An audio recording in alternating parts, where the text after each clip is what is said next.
It's the Pete Sousa Show. Sports, Pete.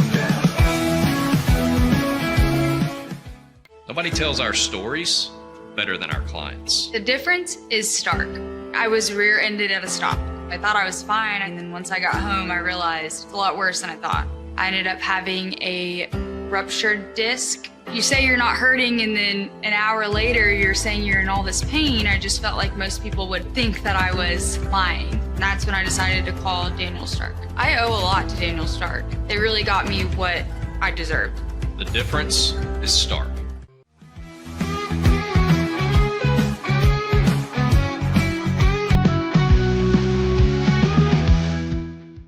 We definitely love our relationship and love Extraco. It's been an amazing experience. They made the PPP process easier. They were reaching out to me saying, what can I do to help you? That made a huge difference because my stress level, when we shut down, to afterwards was night and day. Our experience with Extraco has been phenomenal since the very beginning, so we love Extraco. Tervis is all about staying hydrated with style and durability. You can trust Tervis tumblers to keep your drinks the perfect temperature, hot or cold, for hours. From the classic insulated tumblers to sleek stainless steel water bottles, each product is built to last and comes in endless designs to match your personality. Stay refreshed and express yourself with Tervis. Visit tervis.com today and find your perfect tumbler.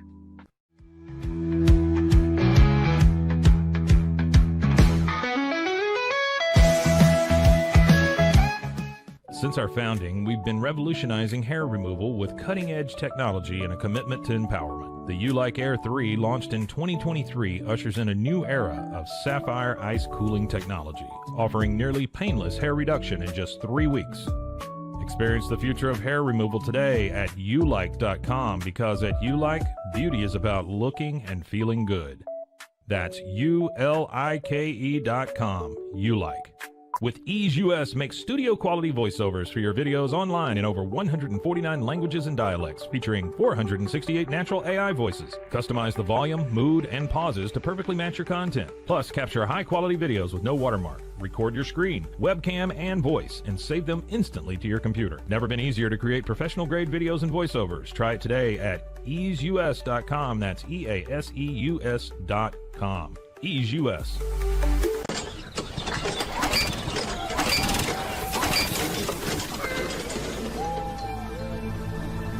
Just use AMP-Pace.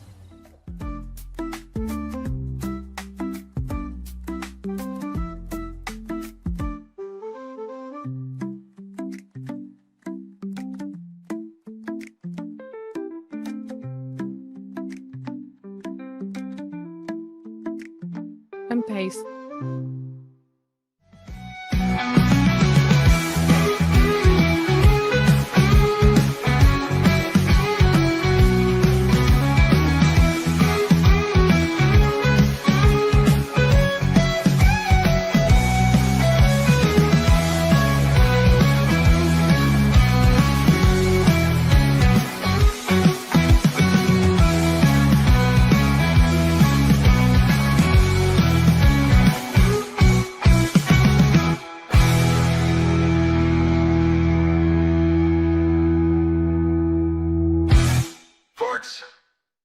It is the Pete Sousa Show. We are live from the Alico building, of course, presented by Slovacics. Let's get right to our first guest. Of course, today is the day we tape Inside the 12. So start around 10:30. And, I mean, you want to talk about a Ricky Henderson to lead things off. Let's go to John Walters. I mean, this is as good as it gets. And he's in Ames, the football capital of the world, over the weekend, where Iowa State was able to defeat, obviously, huge rival Iowa. John, thank you. First of all, thank you so much for taking the time. I know you're busy. We'll keep you for like 15 minutes and let you get back to your life. But Saturday, I thought that was really important for Iowa State and for the Big 12. There was something very special about that. And even on the back end, like Joel Klatt talking about just the amazing experience it was. Dave Portnoy, same thing.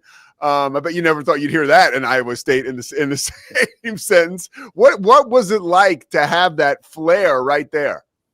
It was fantastic. You talk about a 6-hour infomercial for Iowa State football.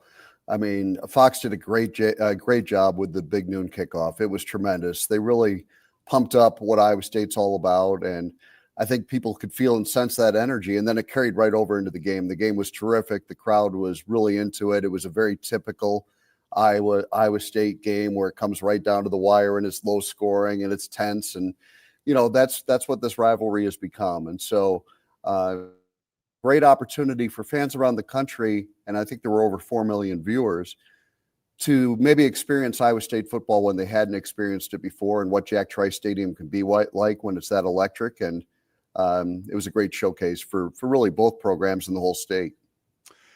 Iowa State has been very special obviously under Matt Campbell, but for my money, just the past like 2 years, 3 years, what Rocco Becht has done in tough situations, like he did again on Saturday, just finding a way to make the winning plays. You've had a front row seat to that evolution. Give us some insight on this young man and what makes him so special and gives him the ability to make those plays in such critical moments. Well, you're right on target. He has got that it factor that is really hard to pinpoint or put a description out there for it. But when the game's on the line, boy, do his teammates feel like he's going to make a play. Last year, he led 5 drives in the final minute to go ahead. I mean, think about that in one season to do that 5 times. Now, 4 of those games Iowa State won. The other one, Texas Tech, came back and scored and ended up winning the football game. But he's done it 8 times in his career, and he's still a young guy, just beginning his junior year. So his ability to do that over and over again just elicits all kinds of confidence in his teammates. And I think when you have that clutch gene, and to him, it's his dominant gene. It's the clutch gene. And I love that. Same with Kyle Conradi. I mean, with those kicks that he's made down the stretch in games. But it's such a feeling of, okay, something really good's going to happen here. We know that because Rocco's got the ball in his hands. And I think part of it is his upbringing. His dad was a great professional football player, great player at West Virginia.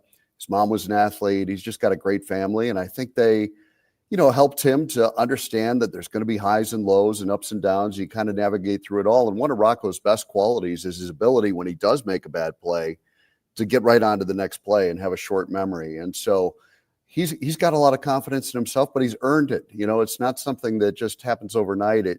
It's something that over the course of 3 years, he's a real student of the game. He gets in, he studies film. He's constantly, as Matt Campbell says, curious about how he can get better. No matter how good he is, he just wants to keep getting better every single day. And when guys have that curiosity, Matt feels like you combine that with his knowledge of the game and his athletic ability, and you've got something really special. Matt Campbell obviously done a phenomenal job, been there a decade. What is unique about this team's, and it's such a, whatever, you use the word culture, but what is unique about this team's culture as opposed to other Big 12 teams that has made Iowa State so special and kept him there and the sustained success, right, for a program that wasn't having that kind of success? I think it's his investment in the players, not into their lives, not just into their football careers and trying to make them better players, which of course is a huge priority, but they invest in the nutrition, mental health of these players. They don't leave any stone unturned when it comes to how can we make this a really quality experience for this young man over the course of 4 or 5 years, because Iowa State is a developmental program. They're not just going to go into the portal each year and add 30 guys. The guys that are really coming on and you're seeing playing bigger and bigger roles each year are guys that have been within the program. You just haven't heard as much about them. Marcus Neal's a great example from Kansas City. He's been in the program for a couple of years, started to emerge late last season. People said, wait a minute, we might really have something here that could replace Bo Freeler. And now he's playing at a super high level. But there's so many examples like that. And I think you're right, Pete, that everybody's going to claim a culture. And everybody does have a culture. They're not all good cultures. But Matt Campbell's created something here where guys want to stay. They understand they could probably go get more money somewhere else. But they look at the holistic approach of, am I improving? Am I getting better? Am I going to get an opportunity here over the long haul? And how is this going to improve my life? And when they have the maturity to kind of look at the big picture instead of just how much money is out there today, I think they really understand that it's a valuable experience for them to stay here because Matt and his coaching staff really invest every single day in the lives of these young men. It's really fun to watch. Who's a player that you have seen Coach Campbell sort of take a great interest in, and he has kind of come alive? Because a lot of these guys come to campus, they're very quiet, and you kind of miscalculate being quiet for being cold or aloof, and that's not what it is at all. And a guy like Matt Campbell can get the best out of these guys. Is there a particular human being, right, that he has tapped into and you've seen like, wow, what a change? There's been so many of them, Pete. Honestly, over his 10 years at Iowa State, there's been so many guys like that. I think a great example on this team, and he was never quiet. He's got a big personality, but Dominique Orange is a guy that kept investing in and kept trying to get connected and help him mature and understand that he might not get a lot of stats in a game as a defensive tackle, a nose guard, but he's impacting winning when he's having 600 pounds leaning on him on every play and fighting off that double team and still getting penetration into the backfield and disrupting an offense. And Dom is playing at such a high level right now. I think he'll be a first-round NFL draft choice. He was great against Logan Jones, the All-American center from Iowa last weekend. But there's so many examples of guys like that. And it's so much fun to see guys. Enrique was one out of Detroit who's now playing for the Denver Broncos that really matured like that over the course of his time at Iowa State. I mean, I could go on and on, but it's just fun to see guys come in and truly come out of the program a different person than they were when they came in. And, you know, a guy like Gabe Burkle at tight end was a guy that's from Cedar Rapids, wasn't heavily recruited, came into the program, just worked his tail off and caught the attention of the coaches. They knew he could block, but now he's shown great hands and he's developing into a tremendous tight end to go with Benjamin Bramer. And so there's just example after example of that. And it's really rewarding to see that growth happen from within the program instead of always having to go grab something from outside to fix your problems. It's rewarding for me to hear that from you because I see at Big 12 Media Days kind of like the finished product of Dominique Orange, right? Like he's there. He's now a representation and an ambassador for the program. And now you get to tell me how that happened. That's why I love talking to guys like you. Like people don't quite understand, like someone in your role, like you're flying with the team, you're on the buses, you're eating. It's a really, really cool part of the program. The radio announcer. And it's one of those things I love to try to tap into, which leads me to my next question. Why, in your opinion, did Iowa State respond so well from the 5,000-mile trip to Dublin, and Kansas State has struggled? And not so much about, their missteps, but what do you feel like Iowa State did right? Because that's a monster of a trip. And to come back, and you could tell, that FCS opponent, I guess it was Northern Iowa, you beat 55-3 when you came back. I could be wrong about that. It was South Dakota. Yeah, South Dakota. Yeah, yep. South Dakota. But I saw that score and I thought, okay, they did something right. Like, was there anything that you can put your finger on? No, you're so right. I mean, that ability to come back the next week against South Dakota and win the way they did was one of the most impressive things that's happened in a season when you've beaten Kansas State and Ireland and you've beaten Iowa in your rivalry game.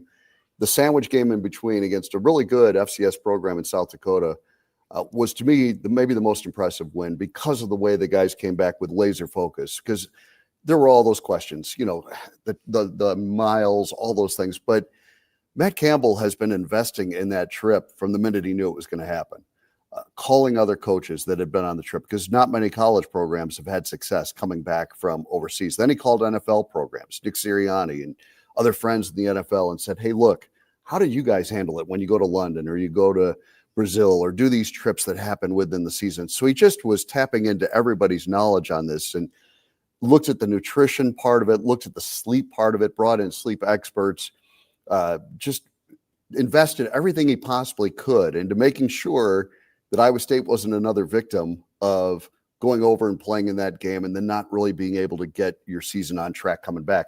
He was way more worried about the season coming back than he was about the game. Now, he was worried about the game and trying to win it and investing everything they could in to win it.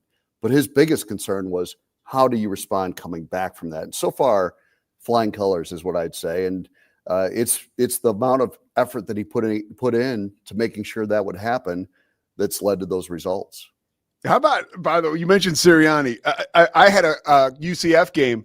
Alex Grinch, their defensive coordinator. You got Sirianni, Matt Campbell, Alex Grinch, another guy who I'm forgetting, all on the same Mountain Union team that was like undefeated for 2 years. Yeah, Mount Union has cranked. What an incredible coaching tree under Larry Karras. Iowa State's former offensive coordinator Tom Manning played there. He's now with the Colts as their tight ends coach. I mean, it goes on and on. The Mount Union guys that are all over college football and the NFL. It's super impressive. And Coach Karras, his impact continues to live on years and years later. All right, one more for you before I let you go. This team last year, I mean, obviously the Big 12 championship was a disappointment for the program, for the players. I thought it was, you see Rocco Becht coming back, right? You see, like, it felt like from 30,000 feet, almost everybody's back and still invested, everybody that could have come back, right? There's unfinished business. Is there a vibe around the team that is, you know, hey, we have not hit our ceiling yet? You know, like we have plenty of work left to be done. Is there a slogan or just an identity there that these guys are hanging on to keep them motivated all season long? Not that they'll need it going into the Big 12, but I think you understand what I'm saying. I do. And Rocco Becht has talked about that, about kind of the unfinished business of, you know, they didn't like the way they played in that championship game. They want to get back there again this year and prove that they can win that game. And I think there's a big kind of chip on Matt Campbell's shoulder personally through the years of just saying, hey, I want to go do this at a place where somebody said it couldn't be done. And a lot of people were saying it couldn't be done at Iowa State. And this is, you know, 2 of the last 5 years, Iowa State's been in the Big 12 championship game. Now they got to go win one. That's kind of the next. And you got to get back there first, which is going to be super hard this year with the great teams in the Big 12 and the number of terrific teams. And a little bit of luck has to go your way, which happened last year for Iowa State to get into that championship game. But I think if these guys get the opportunity again, they'll make the most of it. But yeah, that is absolutely motivation for this team. There's no question about that. And, you know, I like the way this season kind of broke up where you have 3 bye weeks because of that trip to Ireland. And it's rare to get 3 bye weeks within a season, but I think that allows Iowa State maybe to stay healthier over the course of this long, long season, because you're trying to go from camp in, you know, early July with the Ireland trip and then all the way you want to be playing into January. It's a long, long season. And last year, Iowa State got crushed by injuries, particularly at linebacker. Keeping this team healthy for the long haul is such an important part of the equation. And I think those 3 byes will help. But yeah, they are laser focused on getting back to that Big 12 championship game and having a better result. One more add-on. You mentioned Matt Campbell. I think he's just so amazing. How close has he come to going to the NFL? And why do you think he stayed? And after this, I promise I'm finished. Oh, you know, he's had so many job offers, and I'm sure we don't know about 90% of them. The ones that have kind of surfaced publicly were the Detroit Lions offering him $68 million. USC obviously was very interested in him. We've heard that multiple times. There have been other programs, I'm certain of it, that have shown a lot of interest in Matt. I think one thing that people underestimate is just how important his family is to him. And 10 years, this is where they've grown up, and he's got, you know, 4 kids that he just loves being invested in their lives. And he could be home from the office in 10 minutes here. You know, if you take a job in the NFL or you take a job at USC, it's probably going to be an hour each way getting back and forth from home, you know, and it's just those little things add up, especially, you know, he's coaching his kid's softball team and little league team as well. He coached his son's little league team. Quick story for you. He was sharing with me on the tailgate tour bus. He said, you know, I was coaching my son's team and they lost a game, and he told the guys, hey guys, that one's on me. That one's on me. Don't worry about it. Shake that one off. So they get back in the car, and his son, I believe it was Rudy, his son says, he goes, you know, Rudy, that ground ball was hit to you and you didn't get your glove down. You got to get your glove down to get that ball. And Rudy says, Dad, I thought you said it was your fault. So he loved that. You know, I say, yeah, he got me. You know, he got me. And so, but he loves being a part of his kids' lives, just like it's so important to him to invest in the players' lives. It's the same thing with his own kids. And so that's a part of the equation that people underestimate. John, man, thank you so much for taking the time. You do an amazing job for the Cyclones, and for you to take some time and give us some insight this morning means a lot. Wish you the best of luck. I'm sure I'll see you down the road here soon. Sounds great. Thanks, Pete. John Walters, that's a heavy hitter in Big 12 circles and in college football and college basketball circles. So a very cool situation to get a chance to chat with him about Iowa State. We're going to step aside and we're coming back. We're going to the bank. We got Dan Ingham here. 6'8". I mean, let's go. I mean, he's ready to rock and roll. A couple topics that he may not want to talk about.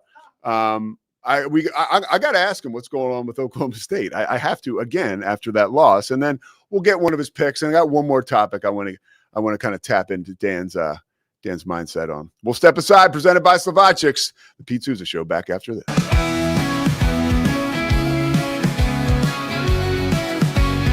For 75 years, Nalgene Outdoor has been your trusted companion, fueling adventures and helping protect the planet. We're committed to reducing waste, improving access to clean water, and providing simple, safe, and sustainable products for you and your family. No gimmicks, just durable, well-designed bottles built to last. Join us on our mission to amplify life, not complicate it. Because at Nalgene, what goes into our bottles matters as much as the adventures they fuel. Explore more at nalgene.com. That's NALGENE.com.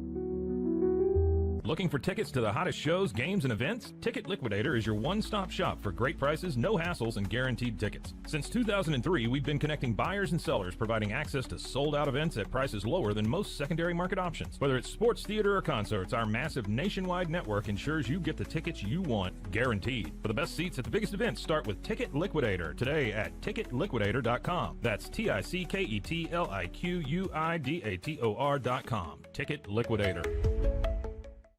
I'm Hunter, the founder of Hello Cake, and today we're digging into ED meds. The number one thing we hear is that guys are sick of waiting for ED meds to kick in.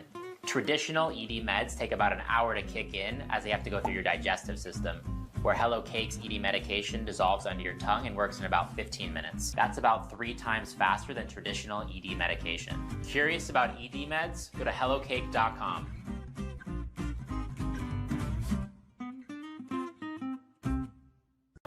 InMotion is more than just a name.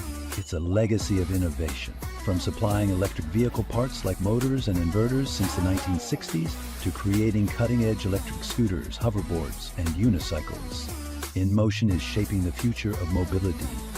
Whether you're looking for industrial power solutions or accessible personal transport, InMotion has you covered. Explore our products and experience the future of movement. Visit store.inmotionworld.com today. Is your Mac running slow? Mac Booster 8 is your all-in-one solution to clean up 20 types of junk files, remove malware and viruses, and protect your device. It also optimizes your Mac's hard disk, fixes disk permission issues, and cleans memory, all to boost your Mac's performance to the max. Get your Mac running like new again with Mac Booster 8. Visit macboost.net today.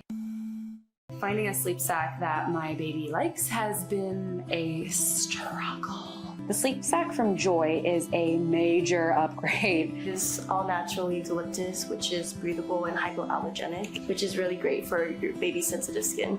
And it's Smoothie Climatech, which regulates your baby's temperature. You can also get Joy's crib sheets, which are made of the same super soft material. Joy gave my baby comfort and gave me peace of mind. At Mapiful, we believe in celebrating your journey, past, present, and future. Our unique personalized products are designed to boost your confidence, elevate creativity, and honor what matters most. From custom home decor to meaningful gifts, we help you cherish the memories that make you who you are.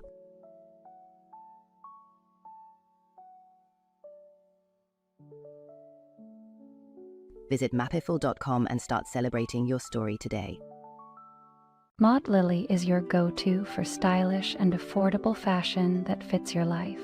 Whether you're looking for the perfect swimsuit for a beach day, a chic dress for a night out, or cozy tops for everyday wear, Maud Lily has it all. Their extensive collection of swimwear, including bikinis, tankinis, and one-pieces, always keeps you on trend, while their dresses and tops come in flattering styles for every occasion.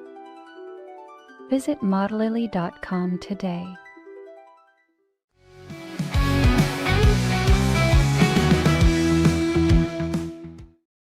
time to take it to the bank, baby. Everybody, cheers. First National Bank of Central Texas. You see the logo.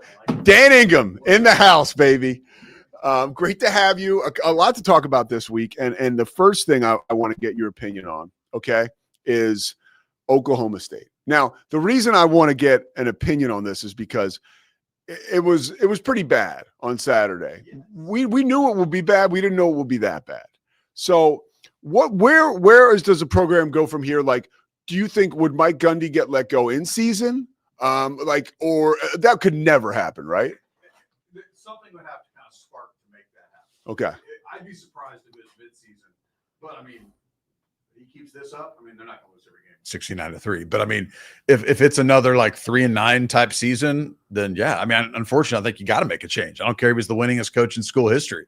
I mean, I realize that you can have an awful game 2 and be much better at the end of the season. But the delta between like the kind of program that Oklahoma State fans think they should be and what they saw on Saturday is pretty wide.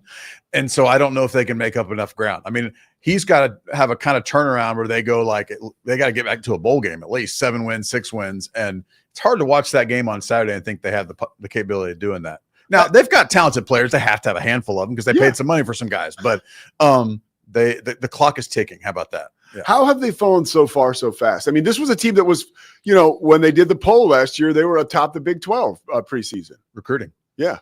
It's about players. I mean, I'm sure maybe Mike Gundy's made some, poor choices in coaching, that kind of thing, but he's known how to coach when he's got the players he's wanted. They have not recruited well. Interestingly, the next year's class is lining up to be one of the best they've had in a while because they've raised some more money for NIL, that kind of thing. And he's admitted his strategy was wrong with NIL. The first couple of years, he paid the guys on campus. He thought he should reward the ones who were there instead of going out and spending on guys to come in, except for a handful. And we saw how that worked. It didn't work out well at all. And so now they're actually paying to get guys in. But I think they had like 60-something new players on the roster. And so obviously they spent some money to get some talent, but there's no guarantee that's going to mesh and work. And so it all goes back to the dudes that they have there in recruiting, and it has not worked out. End of story. What did you think at all? Are you familiar with the young woman, the AP poll voter, who people are kind of really a little bit? Just that she had Florida still too high or something like that. Am I right? Yeah. Well, okay. she basically, USF beat Florida, and she like moved Florida up 2 spots, and she didn't even put USF, excuse me, in the top 25. And her way of explaining it was kind of clumsy. And then the clip, of course, goes out, and everybody's all over her. There's a huge overreaction to this, as there always is, but it does shine a light on, wow, this is how we're doing the AP voting. And I know you being in local news for a long time, like my friend Madison Hawk, she was a news person in Knoxville. Yeah. She had a vote, for a while. Like, what do you think about that? The way that the top 25 is voted on, should it change? Like, is it archaic? I was curious to get your thoughts about this. So, I mean, is it perfect? Probably not. But I just can't get that worked up over one person's vote in an AP poll that at the end of the day, it probably helps set the narrative a bit, but doesn't really determine all that much of anything. Yeah. I don't think the AP poll, is it even factored in when the committee's there at the end of the year for the play? So me personally, and I know this isn't a fun hot take or anything, I just can't get that worked up over one person's vote in early September. But I mean, how could you justify not putting Florida below South Florida? I don't understand how you could do that. And I think South Florida, I mean, they've legitimately had a couple good wins. I mean, so they're like the kind of team they're talking about that could maybe sneak in as one of the at-large bids for the Group playoff. of 5. So is it a bad poll? Yeah. Should she have, I mean, if she was truthful, she was like, man, I screwed up and I was busy. I'm writing a bunch and I didn't get it in there. That probably would have been the honest answer. But just like SIDs, when they do the coaches poll at midnight on Saturday night, but I just can't get that worked up over an AP poll. I can't. Yeah, I mean, dude, and you know this just from being around it, working in media. Like, I mean, there's a lot of those ballots are just like, hey, like somebody else filling it out for somebody else. I mean, how many times in a press box have you been handed like, and don't you hate this, by the way? This is kind of inside baseball. People might like, if you go to a big bowl game or a big event or a tournament, they usually have you vote for like an all tournament team. I'm sure you've done it, and I've done it many a times. And then they hand you the ballot like in the second quarter. You're like, I was going to say second quarter. Don't you hate that? Like, and so, but just to show you, that's how when they name the player of the game, that's how much thought is given into it. Sometimes, you know? Well, it happens to us. It'll happen to you. So you have a game 100%. tomorrow night, right? Yes, I do. Okay, so it's bingo. Good call. Yeah, so it's on CW. Yeah, right. That's right. You watch it there live, and you could also watch it online on KWTX. That's right. So who's the matchup? But by the way, I did say they'll ask us to pick the player of the game, or you tomorrow night, early in the third quarter. Colleen and Lake Belton. Yeah. Okay, that's a good game. That's fun. Yeah. Yeah. We're at the old Belton High School Stadium, Tiger Field over there. So yeah, get going tomorrow with Royden, Ogletree, and crew out there. But yeah, probably hear in our ear, hey guys, who's the player of the game? Because they got to get a package together for it, that kind of thing. So yeah. But how about the Lake Belton kid? Is that where Micah, whatchamacallit went? The guy who went to Texas Tech? He's a wide receiver now? He's bounced around a couple schools. Well, no, only been at Texas Tech. I thought he transferred. Okay, then no, he didn't transfer, but he's not. I was curious to see what you thought about him, but now, Gotcha. yeah. I mean, he's how much I know. He was at Lake Belton. He went to Texas Tech. He's still there, and good. But he only has a couple catches this year, so I'm hoping things turn around for him because he's a 5-star guy, big time. And that's just the way. I mean, there's no guarantee that that you're going to translate right away. That's just the number of kids who can make an impact right off the bat are pretty small. That is a flaw. You want to talk about a flawed system? The stars and the 4 stars, the 5 stars. I mean, it is scary how flawed that deal is. It's flawed. But I'd still, if I'm rooting for my team, I want more 4 and 5 stars than 3 and 2. I mean, that's just the reality of it, you know. That's very true. Is it perfect? Heck no. I can name tons of guys that I've seen over the years that were 2 and 3 stars that are playing the NFL now. But if I'm playing the odds, I want more 4 and 5 star kids. Yeah. Thursday night, you sit down and you turn on the Cowboys, and your thoughts were what? Your first impression was what? Winnable game that slipped away. Yeah. Like I'm actually pretty encouraged by the offense, and like so again, not an excuse guy, but both teams I think could say this. The game took a turn after that delay. Yes. And I was listening to an athlete who had no skin in the game say how challenging that is when you get your body ready to go, you're going, and then you take like an hour break like that. And so that's what we didn't see a single point after that rain delay. Scored. So I kind of give a pass after that, but Cowboys were driving there to take the lead and before they fumbled it up and then the rain delay. So long answer to say, I felt kind of encouraged. Like, I think their offense is pretty good. God, they really could have used an impact guy on the defensive line. But other than that, you know. Well, I mean, so did you feel that pain, him not being there? Like, you can honestly, like I'm watching the game and like Mike Leslie's tweeting, and I love Leslie, but he's like, you know, Micah Parsons would have made this play, and he has like a video of where he made the exact play. And that's very possible, especially with a quarterback like Hurts, because there aren't many guys who can match athleticism there, and Micah is one of those guys. But he could have made. But the reality is, they were still in the game. They had a chance to.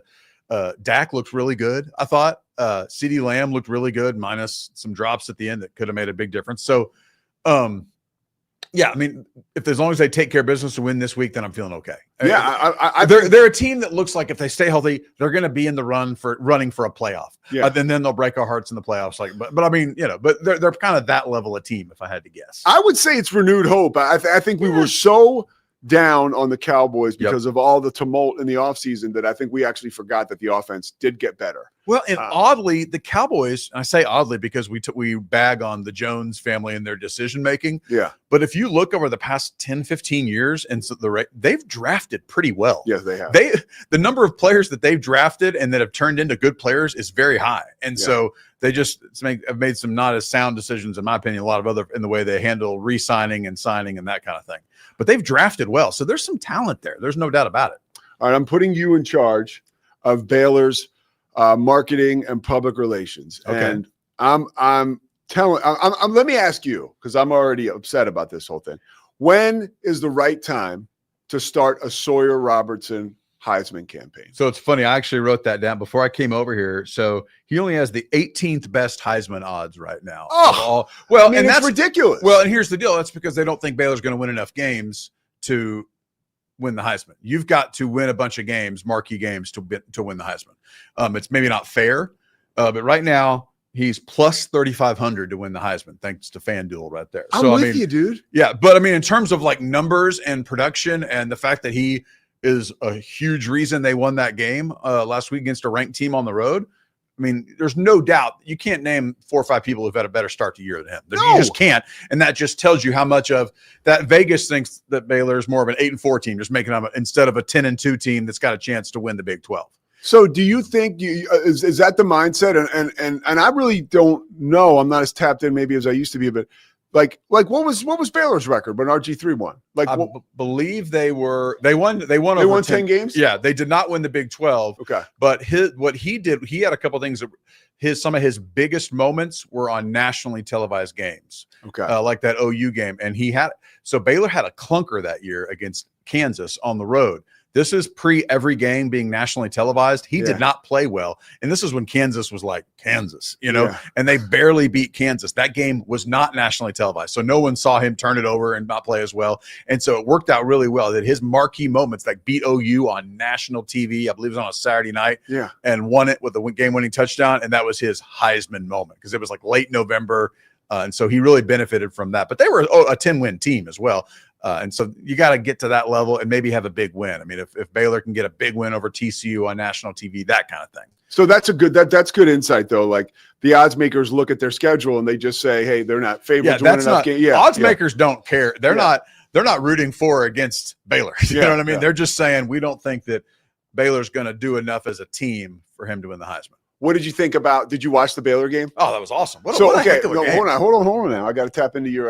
I need you to do a little media critique here. What did you think about the CW broadcast? You go first. I thought it was okay. So if I'm being real honest, I don't know that I walked away with a strong opinion either way. I thought the umpire cam was a kind of cool idea. Very cool. I thought that was pretty cool, and I'm kind of surprised we haven't seen more of that. To be honest with you, I'm sure it sounds like something the XFL probably did at one point. But I don't know. I mean, so I'd be lying, Pete, if I said, man, I came away with strong opinions to that one. No, I think, is there a consensus out there that No, there's not. I was just curious because you're kind of like a broadcast nerd like me. I didn't feel like I was watching ACC propaganda. How about that? Because I know that they do all the ACC. I didn't feel like that at least. Yeah. So, I guess that's the fear you get when you're a network that does all one group of games, that kind of thing. I thought it was good. I thought the guy who called the game, whose name I forget, apologize. I think he's a NASCAR guy. There you go. And I think that he found a spot, and I think it's somehow affiliated with some of the work he did on NASCAR. He's still connected through the CW, all those channels. Yeah. And so people I saw online, like NASCAR fans or whatever racing fans, were happy to see this guy on the call. And he was he had a great voice, and his calls were good. You could tell a couple times he was not a football guy, but overall, I would have given the guy an A-. I mean, I thought it was really good. I'll make sure and tune into another CW game. I mean, seriously, I watch enough football now. I really kind of want to watch it with a stronger eye. If I'm being honest. Another broadcast that has been sizzling this year, another outlet production, is the HBO, the Turner and the HBO games for the Big 12. Yep. They have gone all out, and that production is great. Just like the angles and all that stuff. That a lot of good shows you that's a priority of theirs. And it's something they want to grow. Yeah. All right, let's go to the bank. We have Dan Ingham. You're 0-1, by the way. That's right. Last week. Am I. I thought Kansas had a chance to cover there at the end, but no. So did I. I mean, honestly, I thought Kansas was going to win for a long time. Yeah, it was a pretty even game for most of. So I went down with the ship with you, which I was happy to go down with the ship because I told you yesterday I felt very good about that. I did. So we're 0-1. Remember, this is Monopoly money because one, we're in Texas, and two, what do I know? He knows stuff. So listen to him. But this is his pick for the week. Let's get it. All right. So Texas Tech. Scotty's going to keep you honest. Look, there it is. Takes on Oregon State this weekend. All right. Texas Tech, they're crushing everybody, right? They got all this NIL money. They're doing well. They're 23.5-point favorites. They're going to cruise to victory, right? Not this week. It's a look-ahead game for Texas Tech. Look at the schedule. Who are they playing next? Utah. Massive game for Texas Tech. Big 12 title implications for both teams. Texas Tech, are they going to beat Oregon State? Yes, they're going to win. Can't you see them winning 42-21 and not covering? That's something it. like that? Yeah. Oregon State plus 23.5. Take it to the bank. I love it. Scotty Swingler, hell of a job, dude. Did Scotty, did he agree? Does he agree, disagree? He does. No, he puts it, you can't see it, but he's got a great graphic. That up a baby. for you. Thank you very much. Yeah. Nice. I love that. Scotty's the man, dude. This guy is like really a special Man, you got, guy. like I told you, you've got a good crew. Good. You guys got it going right here. Oh, You're doing a good job. it didn't happen overnight. No, and we're no, it still Real quick, working. I heard you were talking about the Iowa State play-by-play voice, Matt Campbell. Loves to coach his daughter's softball team. I'm actually coaching my daughter's softball fall ball right now. We had our first practice that night. So Matt Campbell and I have a lot in common. You're the coach? Yes, the head coach. I am the head coach of the. We haven't named yet. I told the girls to think about it and come up. Okay, with some so how do names. you handle this? What's your daughter's name? Evie. All right, so Evie, let's say she's the best player on your team. Uh-huh. Okay. Which I would imagine coming from good I stuff, would say she probably is. She's middle. She's good, not great. How about that? Okay, so yeah. Evie is up for All-Star. Are you going to give it to her? Luckily, they don't do that here in fall ball. Okay. It's just so, yeah. But I will tell you, she's already told me all the positions she wants to play because I'm the head coach. And I told her it doesn't work that way. That's not how this works. Yeah. Plus, fall ball is a little more developmental. So we're trying to give lots of folks, a chance to, if you want to try and pitch, go for it. That kind of thing. Yeah. So I just gotta say, Matt Campbell and I have a lot in common. Well, if you can't tell, I have a deep resentment against my father for not giving me the All-Star. Oh, I had totally. Are we bringing back some? Dude, don't you remember how I was like, important that Dad, are was? you kidding me? Yeah. You gave it to like Andrew Tomasio. I'm like, what? Dude, I'm the guy. Like, Andrew, I I've heard that he didn't deserve it. Yeah, no. But isn't that funny? Like, I remember our Mike Delagarza, the basketball coach in my hometown, used to have a camp every summer. And if you made All-Star at camp, you would get a T-shirt. And I mean, like you would wear. I mean, I got it. Big guy. It's like a Letterman Oh, it jacket. was like I think I wore it till there were holes in it because you're like, yeah, it was an All-Star. I mean, because and here I am, 46, and I still remember what it's like to get that All-Star thing. Yeah. The best little league like lineup or I'm going to play this position story comes. It's introduction day, right? It's just Radnor Little League. I wasn't actually on this team. I heard this secondhand, but it's fact. And the coach is like, everybody say your name, right? And so they're just going around, and this kid, his name was, it was hyphenated before like the hyphenation. So his name was Paul Menard Catcher, right? And he says, Paul Menard Catcher. And the coach pauses and he goes, we'll see about that. That's awesome. And the kid's probably just like, oh. Yeah, he's like, Christ, That's awesome. All right, Dan Ingham, First National Bank of Central Texas. Thanks so much for coming by. Absolutely. We'll see you next Wednesday. We're taking it to the bank. I'm on board with Dan, by the way. I'm going. I like that. I do like these two games for Texas Tech being like a way for them to really catapult themselves into like prominency nationally because they're both on national TV. I think this one's on Fox, Big Fox, and then next week is on Fox as well, I think. So prove it. Especially that Utah thing. Hey, we know you spent the money, but are you a good team? We'll find out more. 100%. All right, we're going to find out who Dan likes next week, and we'll find out some more. Scotty and I are going to talk a little bit more about this AP voting situation before we wrap up. The Pete Sousa Show, presented by Slovakics, is back after this.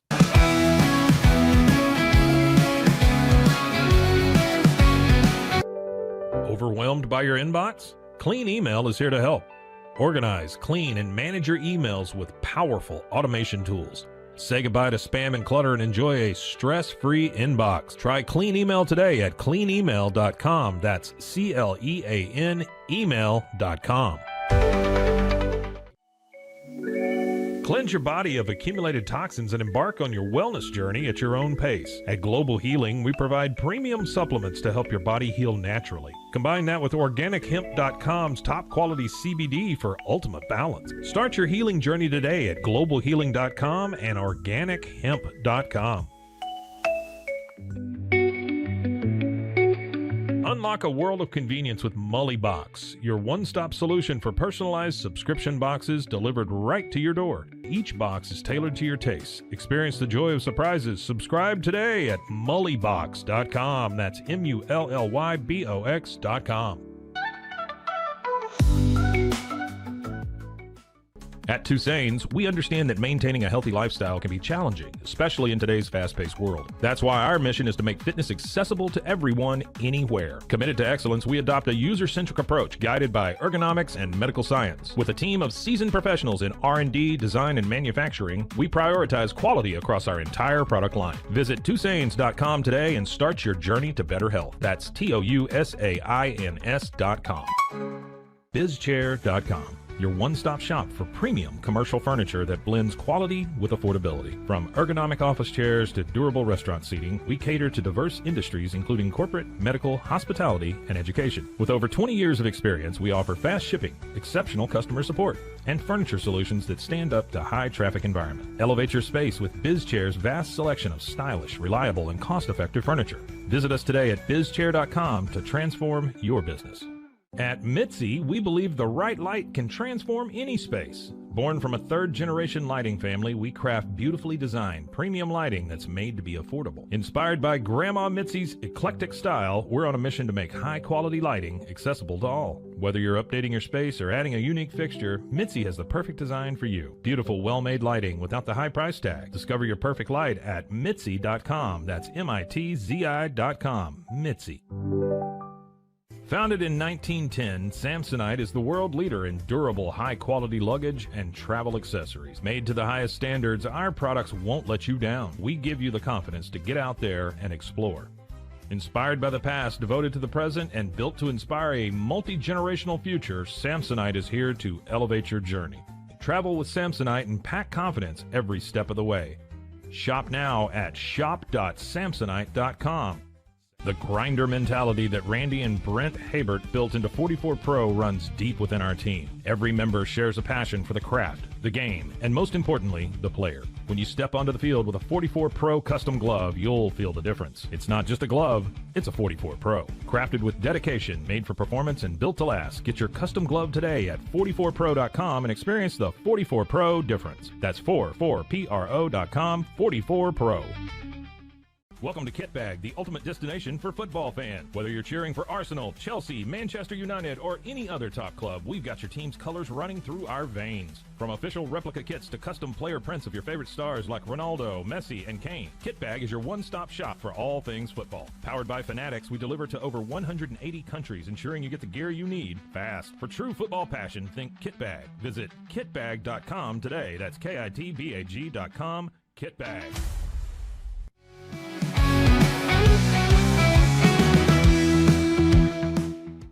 All right, it's the Pete Sousa Show. So happy to have everybody with us. Closing in on 84,000 subscribers. We've kind of leveled off recently. Part of that is because I was doing like the Google Ads thing for a while, which I still do, but that costs money. And marketing costs money. And so we've kind of backed off that a little bit, but I still think we can get to 100K. For sure, by November. I mean, for sure. But everybody who is along with us and has been jamming with us, dude, we love it. It's just a blast. We're crushing it. Like Scotty Swingler is the man. Chris Visser coming on board has been huge.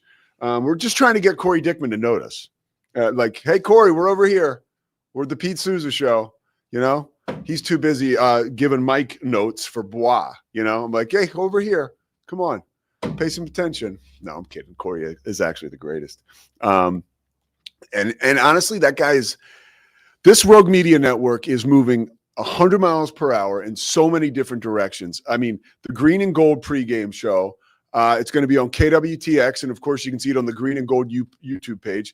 That will be pregame, pregame, like real pregame. Like the game starts at 11? Yeah. My main man, James Westling, will be in town. He's calling the game. Wesling's awesome. You guys are going to love him if you don't know him already. James is the man. And him and the guy, Leger, who he's going to call the game with, they're like, I'll give you a little, like Dan said, inside baseball. Like ESPN has like a bunch of crews, right? And there's like, I'll call 7 games. James probably has 10 or 11, and that's just a guesstimation. But he is like the number one. If there's a number one like digital crew, it's him and this guy, Leger. Like they're like next in line for like, you see these guys on ESPN2 every week. So James does a great job. So get excited for him. I wanted to talk a little bit about Baylor before I bring Scotty in, and I'm worried about what Scotty's going to be doing. He's passionate about this next topic, but I'm passionate about the one I'm talking about right now.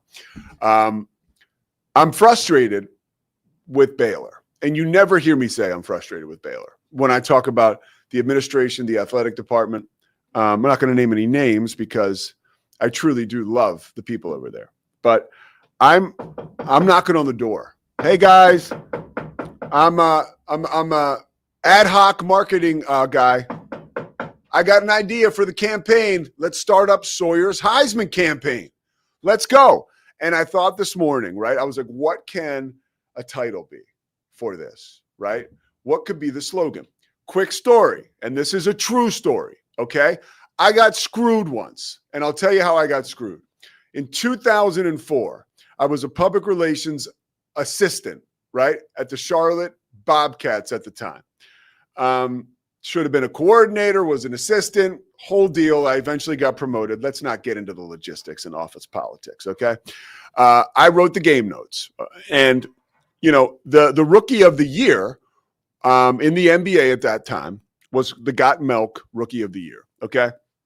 The NBA did a pretty good job branding this. So I'm writing the game notes. It's probably the second month of the season. And Emeka Okafor, our second pick in the draft, the rookie, is just dominating, right? I mean, it's really the only bright spot we had going with the Charlotte Bobcats at the time. I mean, if a guy made a left-handed layup, I was putting it in the game notes. Like, we were bad. And Okafor is like, he's a double-double every night. And so I write, you know, you see the titles in game notes. I wrote, Got Mech, ? Pretty good, right? Talked about how he won Rookie of the Month and he was going to be, you know, continuing. He was continuing posting these great numbers, like a double-double every night. So, okay, got it's out there. Got Mech. Like a month or two later, our PR guy, Scott Lightman, who's a good man. I love Scott. He gave me the opportunity. But Scott, we're going to do Got Mech for Emeka's rookie campaign. I'm like, yo, bro, that was like my idea. Like, you think I got any credit? Then, lucky for Scott, Bo Hussey was our digital guy. And I wish I had this. Maybe I'll make a YouTube short of this. We put together a milk carton, right? It was a milk carton, and it was a Got Mech milk carton. The best promotion you could ever find for a Rookie of the Year candidate, right? We sent it out to everybody. Like, you know, at the end of Pardon the Interruption, Tony and Mike put it on the desk. Like, look at this, Emeka Okafor. It was one of those, like, noteworthy campaigns. And he ended up, that was the highlight of Emeka Okafor's career. He actually won Rookie of the Year instead of Dwight Howard. Emeka's career and Dwight's kind of different directions, right? Emeka was solid, but Dwight was a superstar. And you could attribute a lot of that to the campaign, right? Like, really, it was done well. Let's not dole out credit here, but if we were, I mean, give the PR assistant Lightman wouldn't let me leave the arena. Just tip the cap, dude. Hey, good job, man. Nothing. And I knew better at the time. I wasn't going to go fighting for credit. So I kept my mouth shut and just resented everybody. Nowadays, I talk about resentments, right? So that brings me back to my initial point, the Baylor Bears. I need this Heisman campaign for Sawyer revved up and out of the garage, okay? I'm just coming here after doing Inside the 12 with Taylor McHarg. And it's a show, if you're watching this for the first time, we record it over at KWTX, and it'll be on True TV tomorrow night, HBO Max, all your Big 12 markets. You can see it over the air locally, and it'll be on the Big 12's YouTube page. You got to check it out. We broke down Sawyer Robertson's game, overall game, and how he's been playing. His numbers are phenomenal. The last quarterback to throw for 3 straight 400-plus yard games, you know who he is, Scotty? You don't know? Patrick Mahomes. That's Sawyer, dating back to last year against LSU. By the way, these are not little sisters of the poor. LSU, Auburn, SMU, coming off a college football playoff appearance. Like, what are we waiting on? Everybody. So here's my thing, and this is a lame title, but I'm going with it. I still have to figure out how we would package this and send it out to the media in a digital age. I'm not sure, but, you know, like I said, I just come up with the names, like Got Mech. You guys figure out the milk carton. Holy Heisman. It's a Baptist school. I mean, Sawyer is very out there with his faith, and he's the best guy around. Now, you guys can workshop it a little bit. Maybe we can figure something better out. I'm sure if David Kay wants to come up with something over there, he will. and it'll be happening. But yeah, right now I'm stuck on Holy Heisman. All right, Scotty, come on over. I want to hear what you think of Holy Heisman, and I want to ask you a question that's going to get you upset. There he is, folks. Okay, so it's not easy to get me upset unless you talk about the Luka trade. We're not talking about the Luka. Okay, great. Then we'll be fine. What did you think about the Holy Heisman thing? I appreciate the effort. I think Baylor needs to get on it, as you said. I think the problem with the word holy is, and it's not a problem for most folks, but I think Baylor folks would see it as slightly sacrilegious. Why? Just because that's a word that's like reserved for God for Baptists. So that's the point. Well, I know, but don't compare Sawyer to God, or it's going to offend. Why not? The Baptists. Look, in my household, that's right up there. You have a Heisman Trophy. That's maybe a little below the. Listen, I like it as a starting point. I think we can come up with something a little more palatable for the university itself. All right, I'm gonna work on it. All right, I'm gonna work on it. Great. All right, somebody else who needs some work. Another Sawyer. Haley Sawyer is her name. Now, I am in great defense of this young woman, and the reason being is because. And I talked about it yesterday, even with the Philadelphia Phillies fan who stole the ball from the dad and the kid. And now everybody is, actually, I think the posse has moved on now to this poor woman, Haley Sawyer. But she yesterday, you know the story by now. Actually, Dan didn't. So let's refresh your memory. USF beat Florida. And, she's an AP voter and she went to vote and she did not have USF in the top 25, and she moved Florida up 2 spots. She also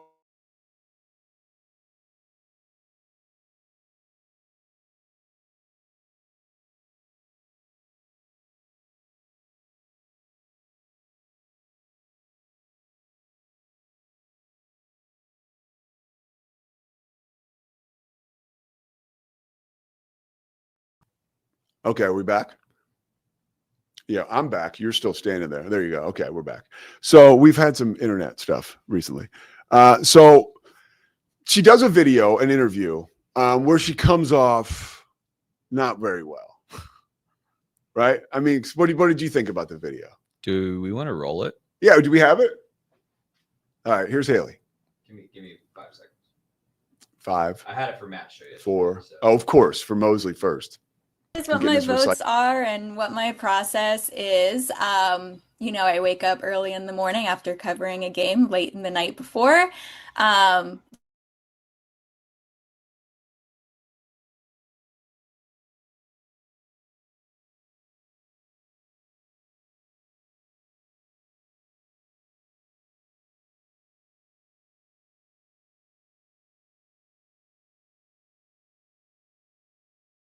Because there's so many people who vote and all of your feedback. There's tons of people that vote on the AP poll and it's not a perfect system, but at the end of the day, no matter who you pick, it does even out because there's so many people who vote. And like I said, it's really fun for discussion. It doesn't, probably matter in the end, but I'm glad that people are having a really good time with it. Okay.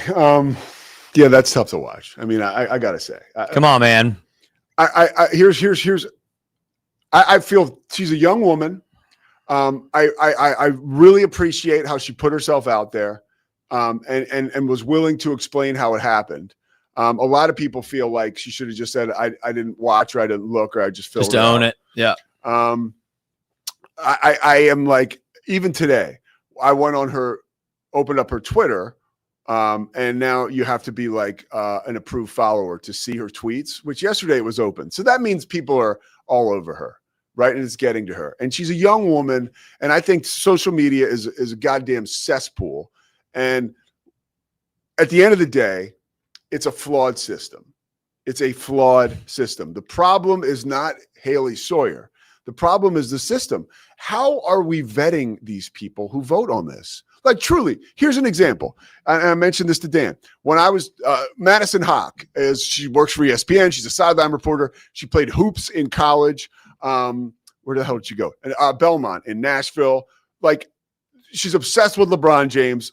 A tomboy as a young girl. I know this because she told me all this. Okay, that's who I want voting, right? She is just dialed in, and she had a vote when she was a reporter in Knoxville, right? Darby Brown. Give her a vote. Okay. Same deal.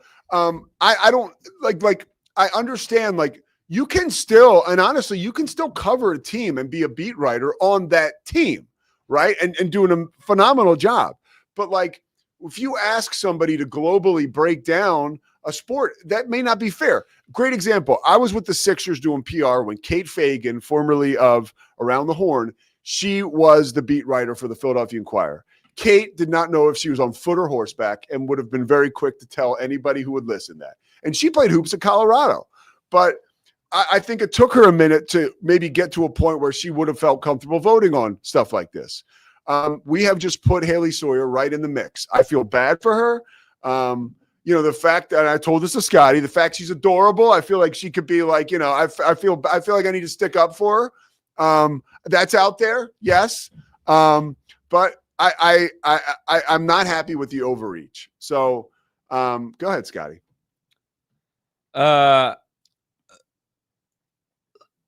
Young woman does not deserve bullying and hatred online, period. Never excusable, end of story. But I think all of us who follow this sport closely. Who follows that with a butt? Go ahead. I think all of us, I'm not excusing bullying. Yeah. There's no but to that. But all of us who follow this sport closely, love it, eat it, drink it, breathe it, sleep it. To hear the words, my vote doesn't really matter. Oh, it's an imperfect system. Oh, it's fun just for the conversation. What it communicated, whether it was intentioned or not, was I actually don't care about this. I don't care about your sport. I don't care to take it seriously. I don't care to look at results of nationally televised games to determine who won between Florida and USF.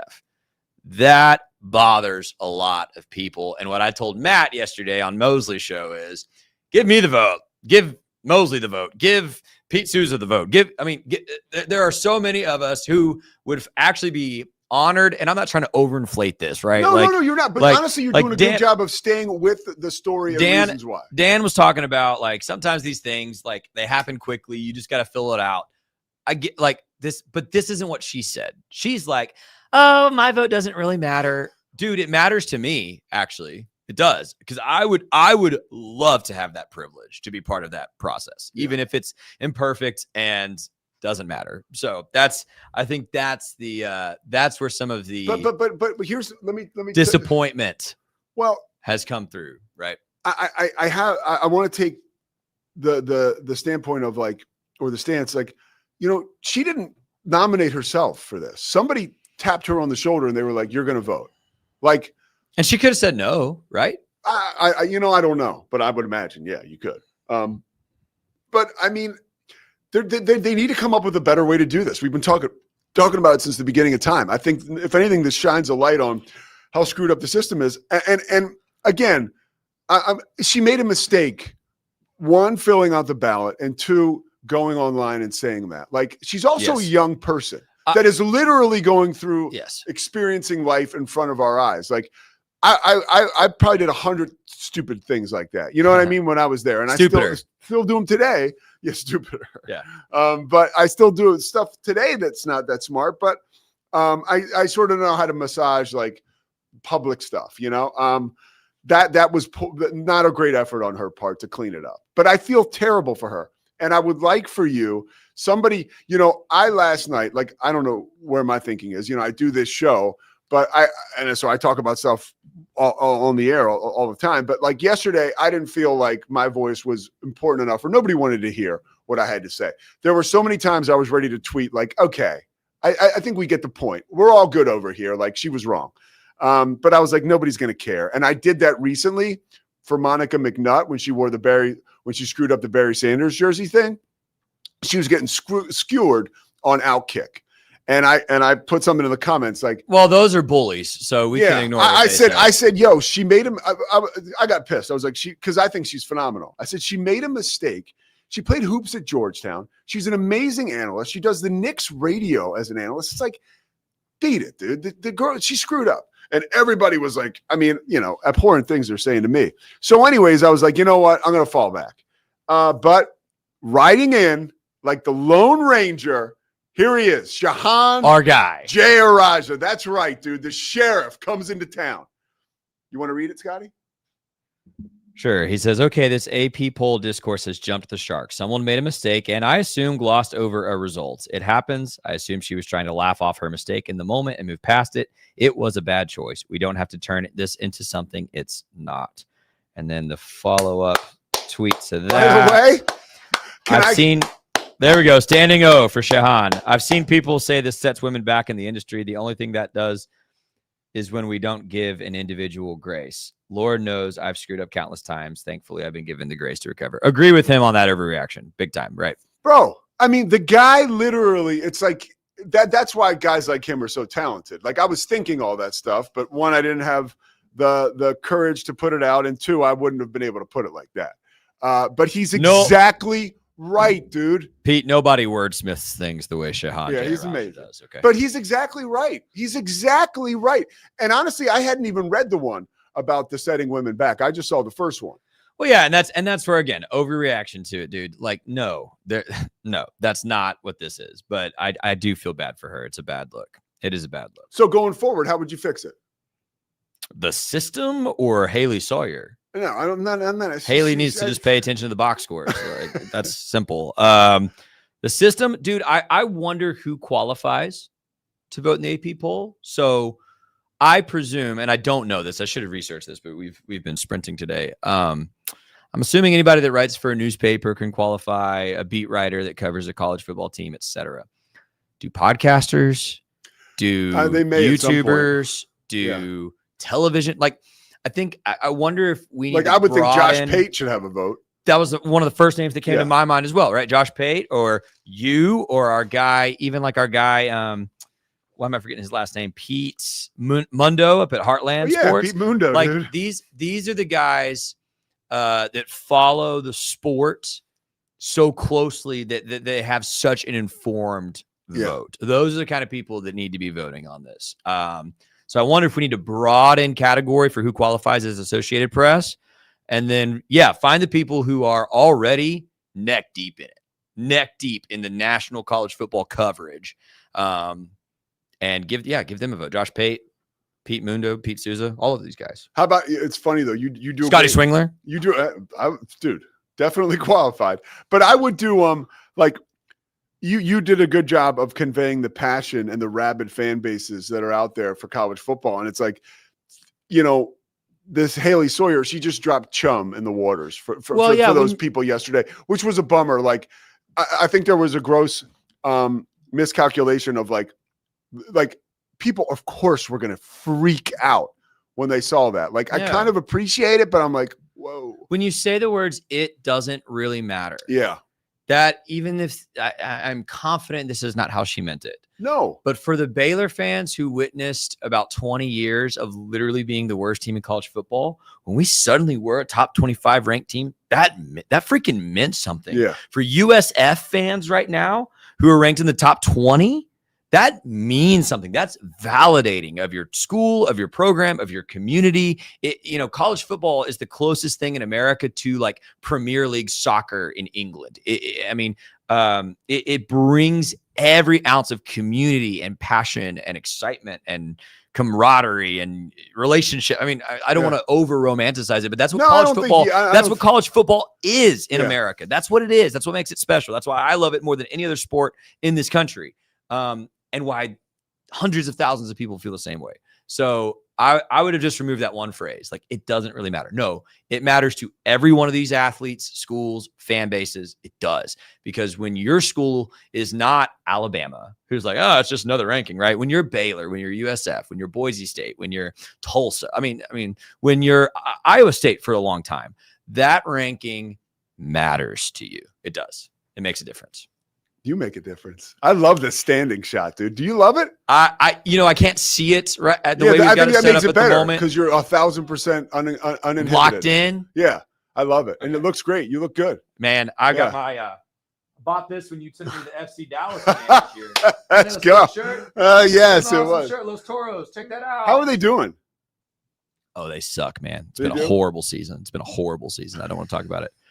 The United States finally won a game though last night against Japan. Okay. We can talk soccer on the show anytime, Pete. I'm ready anytime. What did you? anytime. Speaking of soccer and football, this is the last thing. Then we'll wrap this thing up. Mm-hmm. What did you think about Randy Cross's comment on Monday when he mentioned that college football could almost become something like they do with soccer? Like you could get demoted, Relegated. Relegated. What like? And he seemed like that was. I don't know, man. I think. Oh God! See, now I'm really going to over romanticize this. I think the corporatization of and the financial interest in college football has ruined a lot of really good things about the sport already. For instance, regional rivalries. Like that's the easy one, right? Like the fact that Kansas Mizzou just played and it was like the first time in a long time. Yeah, that sucks. The fact that Baylor has not played Texas A&M in 14 years. That sucks. Like that sucks for football fans in the state of Texas. That's not fun. And so I don't like everything that conference realignment has been happening for almost 20 years now. I don't like it. So the idea that now we're going to even further extrapolate some of those differences and separate teams and I don't like it, man. So I see what he's saying. I don't think he's crazy for the take. I don't like it either. I don't think it's crazy to think that the best of the best are going to come together in some kind of new super league in the next 10 years. I think that's, we've said for a while now, that might be the direction it's going. But to me, like, I don't know if I like the relegation model. I don't know, man. I'm not crazy about it either. I was curious to get your take. Yeah, I'm not.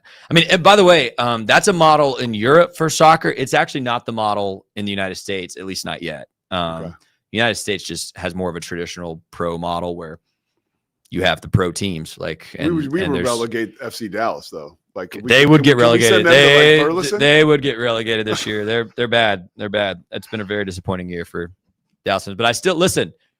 Grew up a Baylor fan, so I rock the team colors no matter what the record is. Dude, I appreciate. Unless it's the Dallas Mavs. Screw you. Get Luka back. What are we doing? Don't say anything to Nico Harrison if you see him. All right, don't. Okay. The Roy Philpott tomorrow. That's Scotty Springler. I'm Pete Sousa. Deuces. We're presented by Slovacic. See ya. Oh my goodness. Come on, let's go. We got to go. It's the Pete Sousa Show. Sports. We definitely love our relationship and love Extraco. It's been an amazing experience. They made the PPP process easier. They were reaching out to me saying, what can I do to help you? That made a huge difference because my stress level, when we shut down, to afterwards was night and day. Our experience with Extraco has been phenomenal since the very beginning. So we love Extraco. Nobody tells our stories better than our clients. The difference is stark. I was rear-ended at 70 miles an hour. I was injured, had a concussion. The insurance company, they delayed. They were playing games from the initial conversation. They weren't going to help me. The biggest thing I learned through this is that you can't go through this alone. I called Daniel Stark. They were going to help me and everything was going to be all right. Daniel Stark got me 10 times the insurance company offered. The difference is stark.